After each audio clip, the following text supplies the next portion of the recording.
Hi, I'm Tapashwini and today's topic is independent judiciary, which is another feature of constitution. तो बात यह है कि जो हमारा कोर्ट है और हमारा जस्टिस सिस्टम है वो बिल्कुल ही इंडिपेंडेंट है। मतलब कोर्ट के फैसले हमेशा इंडिपेंडेंट रहते हैं।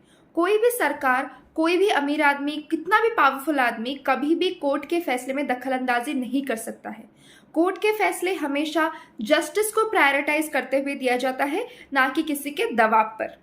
और एक सुपर पावर है कोर्ट के पास जिसको हम बोलते हैं जुडिशियल रिव्यू। अगर पार्लियामेंट में कभी भी ऐसा कानून बना दिया जाए जो हमारे हित के लिए ना हो, जो देश के हित के लिए ना हो, तो जुडिशियल रिव्यू के पावर के तहत हम उस कानून को अनकॉन्स्टिट्यूशनल घोषित कर उसे कैंसिल कर सकते हैं। अगर ग्राउंड रियलिटी की बात करें तो हमें पता है कि आम इंसान को जस्टिस मिलने में सालों लग जाते हैं। करप्शन की वजह से सिस्टम पर क्वेश्चन उठाया जाता है, जिसको मैं पूरी तरह से गलत नहीं बोल रही हूँ। पर एक बात है जिसको समझने की बहुत ज़रूरत है कि कॉन्स्टिट्यूशन के सिस्टम में कभी खामी नहीं है, खामी सिस्टम को चलाने वाले में है।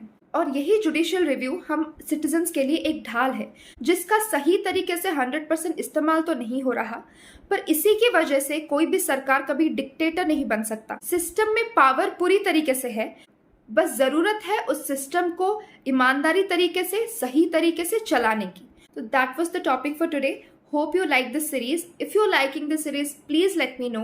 Further, we will discuss about another fantastic system, that is fundamental rights. And if you're watching me on Instagram, please follow me. And if you're watching me on YouTube, please subscribe to my channel. Thank you.